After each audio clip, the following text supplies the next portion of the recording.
Regresamos a esta segunda parte de esta super mesa de análisis con Pedro Tello Villagrán y Carlos López Jones. Mi querido Carlos, la contaminación que tiene este fenómeno inflacionario, se dijo hace 18 meses, era que teníamos inflación importada, pero ahora con un tipo de cambio pues bastante apreciado, ¿hacia qué rumbo va a tomar este componente inflacionario de importación, particularmente desde Estados Unidos? Y sobre todo, bueno, tu expectativa con respecto a lo que está ocurriendo ya en el mercado de granos alimentarios el día de hoy. Bueno, hay que señalar varias cosas.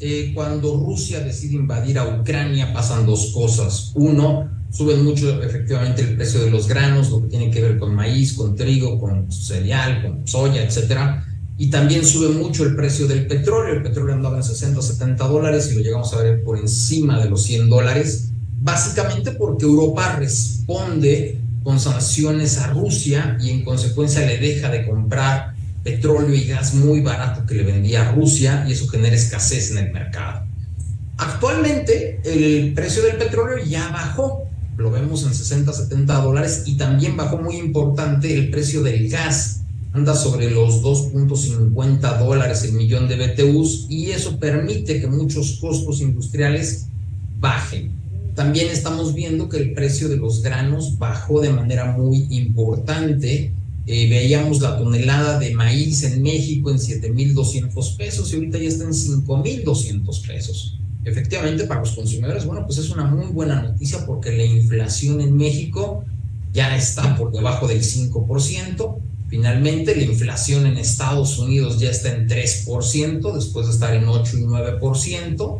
Y bueno, creo que son buenas noticias para los consumidores. Evidentemente van a ser muy malas noticias para los productores. Si el productor el año pasado de maíz recibía 7,200 pesos por cada tonelada y ahora recibe 5,200 pesos, pues lo pones al borde de la quiebra.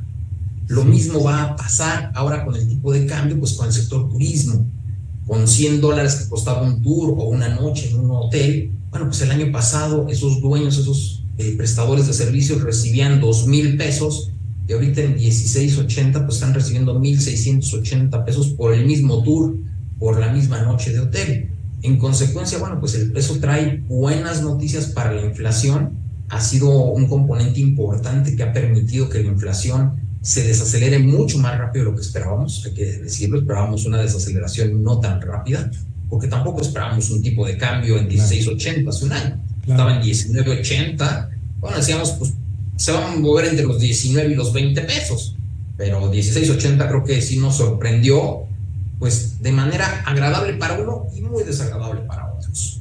Sí, mi querido Pedro, tengo una pregunta específica de una amiga de la audiencia que me dice, oiga, sí, se dice que si la inflación baja su velocidad de crecimiento va a proteger mi poder adquisitivo, pero yo recibo 2 remesas al mes de mi hermano que está en Estados Unidos y ahí es donde estoy viendo reducido mi poder adquisitivo.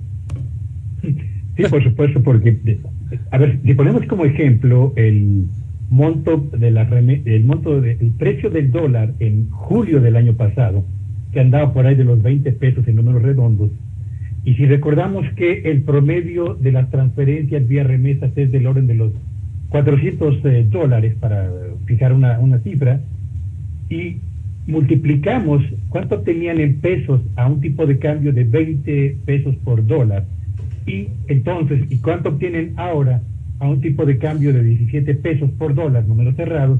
Pues hay evidentemente una merma que supera los 1,000 pesos entre julio del 2023 y julio del 2022.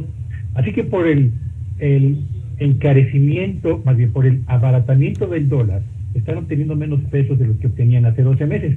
Pero agreguemos a ello 2 factores más. Primero, la inflación general en julio, vamos a pensar que en julio de este año se mantiene en 5%, agregaría un deterioro adicional al poder adquisitivo de esa menor cantidad de pesos que recibe hoy a través de esas remesas. Pero además hay un factor adicional. Si la inflación general avanza a un ritmo del 5%, como bien lo ha comentado Carlos, los precios de alimentos y de bebidas industrializadas, que forman parte muy importante del componente de la canasta de consumo de productos que habitualmente se adquieren en un hogar, esos cerraron el mes de junio con un crecimiento superior al 10%, es decir, más avanzando a un ritmo que equivale a más del doble de la inflación en general. Así que por tres vías, por la vía del abaratamiento del dólar, por la vía de la inflación general y por la vía de la carestía en los precios de los principales productos que adquiere, están recibiendo este impacto sobre el poder adquisitivo de las remesas que están recibiendo, aunque sea por dos vías en el mismo mes, Raimundo. Vaya, bueno, pues ahí queda contestada la pregunta de nuestra amiga de la audiencia. Y hay más preguntas, pero ahora estas tienen que ver con el empleo. Se me dice aquí por parte también de amistades de la audiencia que dice, bueno, se registran y se afirman que hay mejores cifras en materia de ocupación y empleo, pero tengo pues dos adolescentes, hijos que ya están, uno en 16 años y otro está en 17, casi 18 años y no encuentran ocupación, es más, incluso ven mucha gente ofreciendo sus horas de trabajo, mi querido Carlos. Sí, básicamente lo que tenemos en este momento sí es una reducción importante en la creación de empleo formal. Vemos buenas cifras de empleo generales por todas las plataformas. Esto es, una persona se queda sin empleo porque suben las tasas de interés y las empresas empiezan a reducir sus proyectos de inversión y agarran su coche y se ponen pues a trabajar como taxis, ¿no? Sin serlo, pero de manera muy sencilla. En menos de una semana otra vez ya tienen empleo o autoempleo. Y pasa lo mismo con muchos jóvenes que agarran su bicicleta y se ponen a repartir mercancías a través de las plataformas. Sí. Y esto se va a mantener lamentablemente lo que resta del año, porque Banco de México va a mantener una elevada tasa de interés por encima del 10%, ahorita está en 11.25%, y para las empresas iniciar nuevos proyectos de inversión con tasas de interés tan altas es muy complicado. Por eso las personas han encontrado en las plataformas una manera muy rápida de conseguir empleo, aun cuando, claro, no son empleos de calidad, porque no tienen prestaciones, porque no tienes horarios, hay muchas cosas en esas plataformas, pero bueno, es un paliativo ante una situación realmente complicada como es tener una tasa de interés tan alta. Sí. Mi querido Pedro, en esa incorporación justamente por el movimiento poblacional, en donde hay más población económicamente activa, porque hay mayores de 15 años que se incorporan potencialmente a ello, ¿qué tanto de lo que tú revisas en las encuestas de INEGI articulación tiene con el acceso a salarios? ¿Se están precarizando, están mejorando? ¿Cómo andamos en ello? Es muy interesante recordar un poco lo siguiente. En la primera mitad de los años 70 del siglo pasado, por cada estudiante que terminaba su carrera en la universidad, en el Politécnico, en alguna escuela de educación superior privada, había por lo menos 3 oportunidades laborales, primera mitad de los años 70. Ahora, en 2023, por cada puesto de trabajo disponible en el sector formal para un profesionista, hay, de acuerdo a una encuesta y una estimación que estaba yo leyendo hace unos días, hay 14 candidatos, por lo menos, para el mismo puesto. ¿Qué significa esto?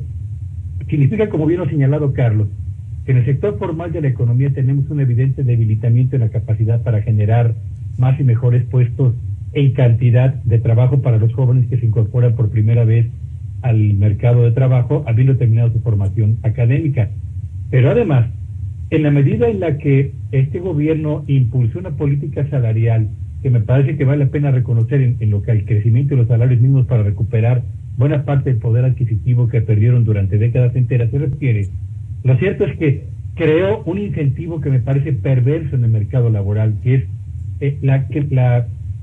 el estímulo para la creación de fuentes de trabajo con niveles salariales cada vez más bajos en respuesta justamente a este exceso en la oferta de mano de obra disponible en todos los niveles, sea a nivel técnico, a nivel profesional, y lo que ha generado es un efecto de pinza que comprime las posibilidades de encontrar un empleo digno para los jóvenes, pero además los obliga a tener que aceptar en la mayor parte de los casos, no en todas, pero sí en la mayor parte de los casos, salarios y prestaciones que no se ajustan con lo que cabría esperar en un mercado laboral de una economía tan abierta como la nuestra, que forma parte de una región tan exitosa como América del Norte, que tiene un tratado comercial con 2 economías desarrolladas como Estados Unidos y con Canadá, y que además aspira a través del nearshoring a convertirse en una economía con un avance importante en sectores punta o que están ubicados en la cresta de la ola tecnológica.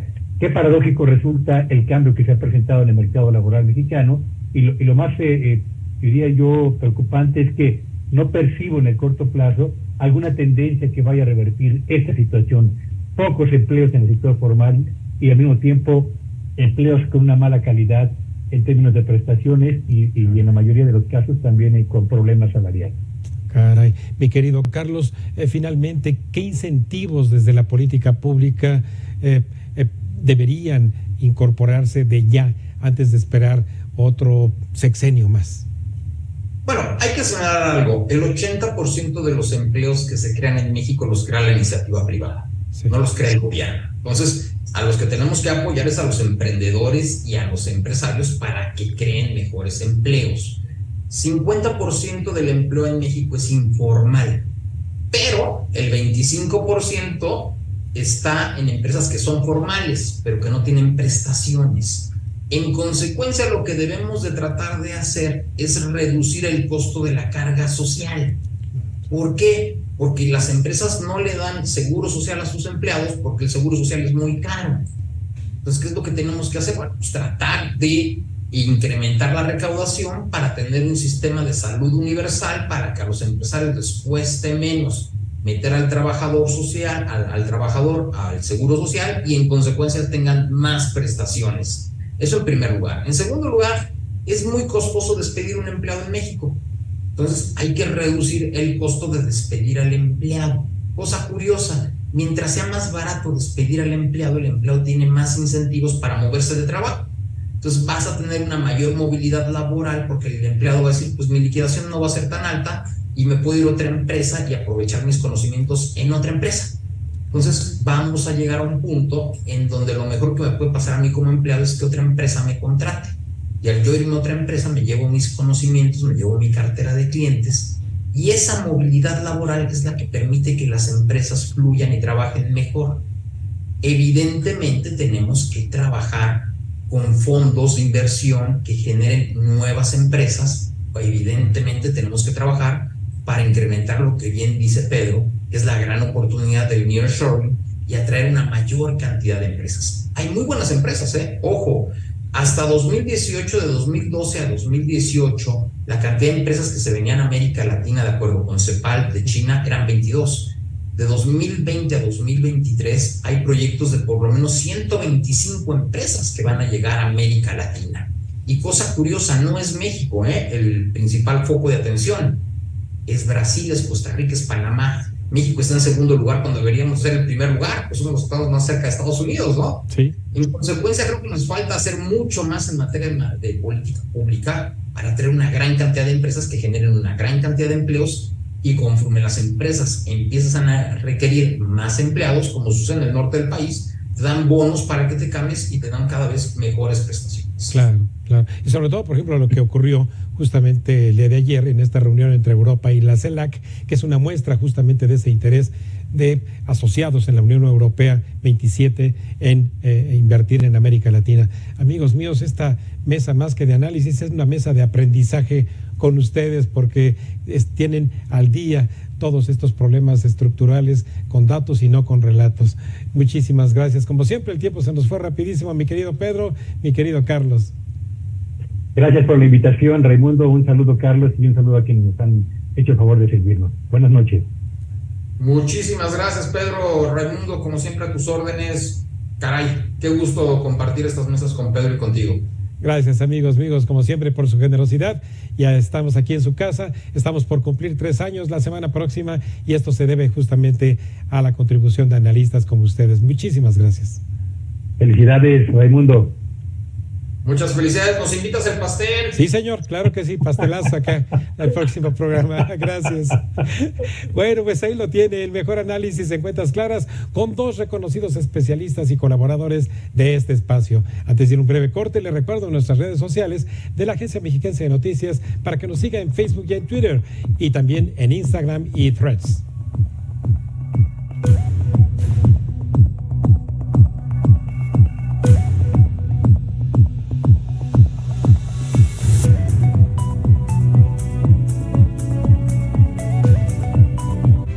Estás viendo Cuentas Claras con Raimundo Tenorio.